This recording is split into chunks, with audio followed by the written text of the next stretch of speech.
Estão a passar 100 anos sobre a Primeira Guerra Mundial, um conflito em que Portugal participou sem razões claras e com consequências desastrosas.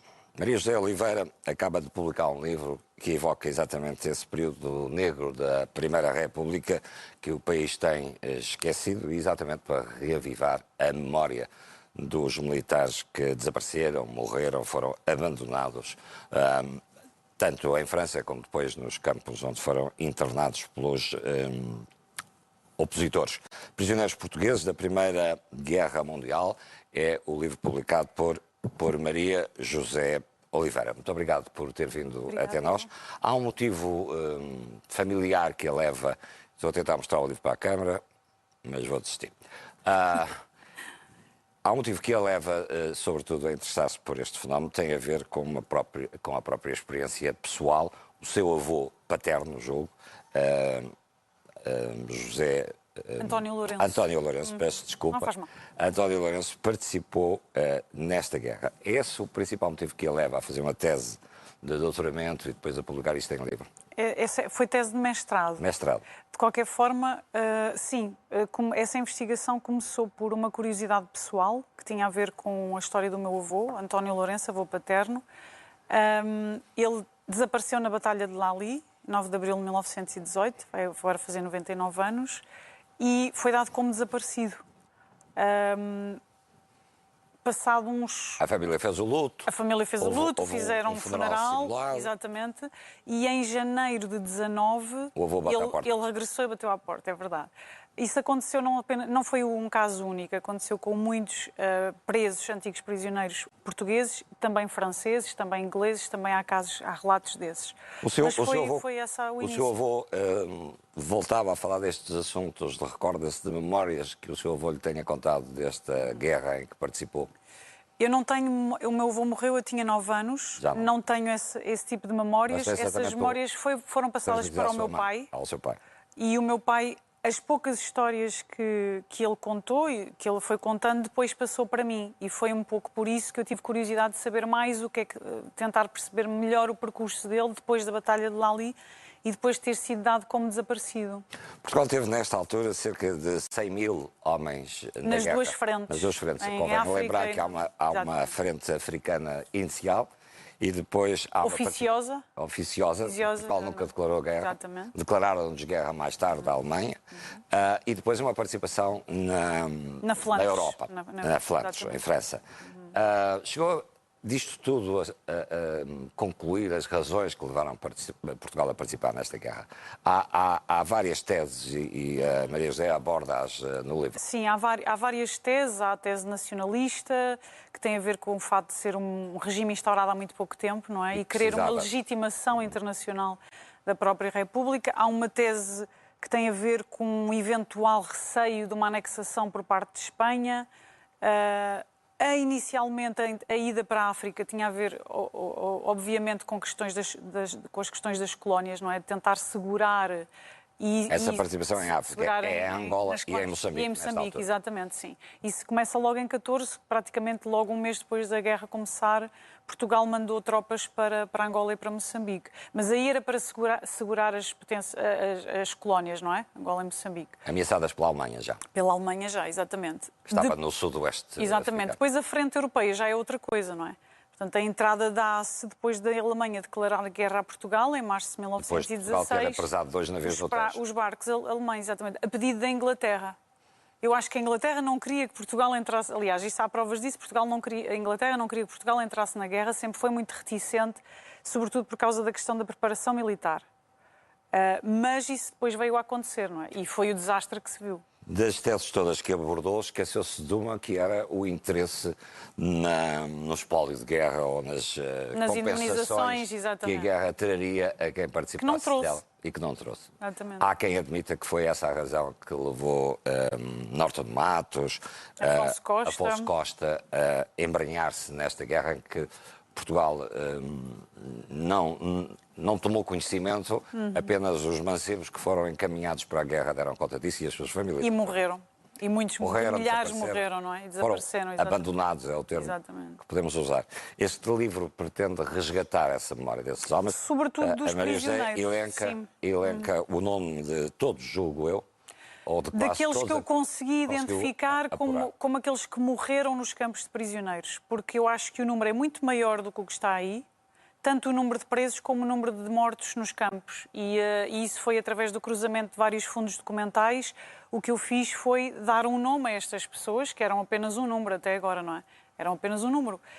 E dei-lhes um nome, uma vida, uma pequena história, e todos eles de certeza que tinham uma história familiar e pessoal importante e interessante, e eu quis transformar esse rescaldo estatístico que existia na historiografia militar em memória histórica. Exatamente, sim.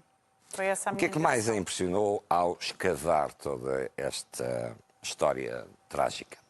Uma das coisas que me impressionou foi o silêncio em torno do tema, inicialmente. Ou seja, não existia bibliografia, a não ser um artigo dos anos 90 e algumas coisas dos anos 20, 30 dos oficiais que tinham estado lá e tinham publicado uns diários.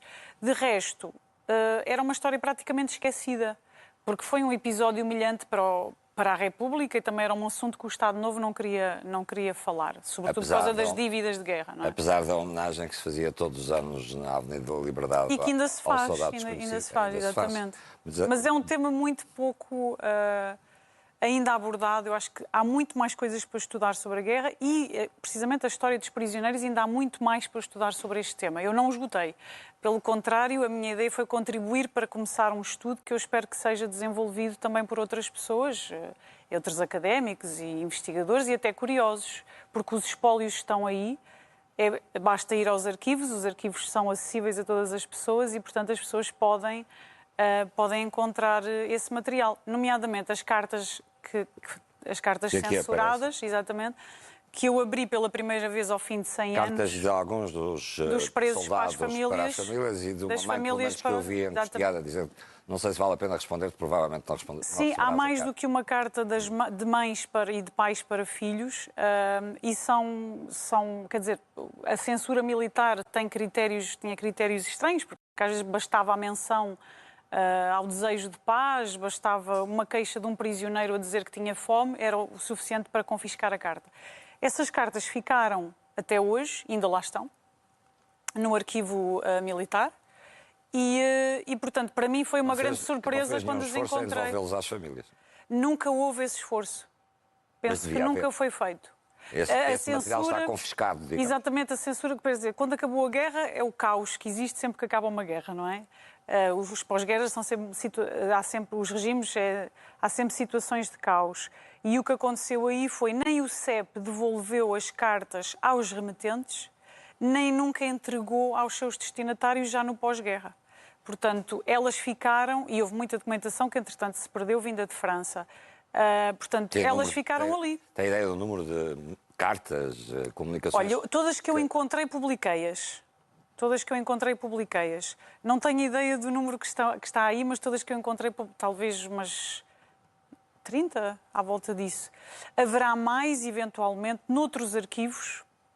É possível que haja mais noutros arquivos, mas isso está a ver, é um trabalho que ainda pode ser feito. Eu gostava muito, era mesmo a minha intenção, que os descendentes conseguissem rever as cartas que ficaram censuradas, guardadas, que foram confiscadas durante este período. Há relatos imensos de soldados e oficiais que participaram nesta guerra.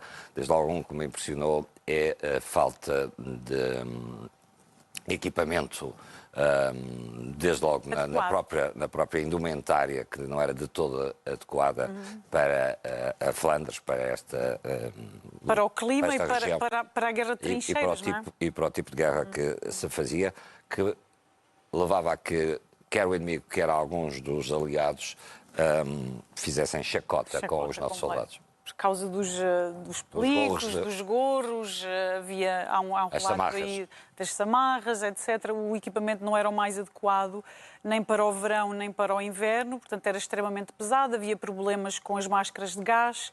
Houve imensos soldados portugueses, militares portugueses, que saíram da guerra com problemas por causa do gás mostarda, que foi a primeira vez que foi utilizado nesta guerra, gaseados, cegos, muitos deles, outros com sequelas na face para toda a vida, porque havia, por exemplo, imagine, punha-se a máscara, mas depois a máscara embaciava com o gás.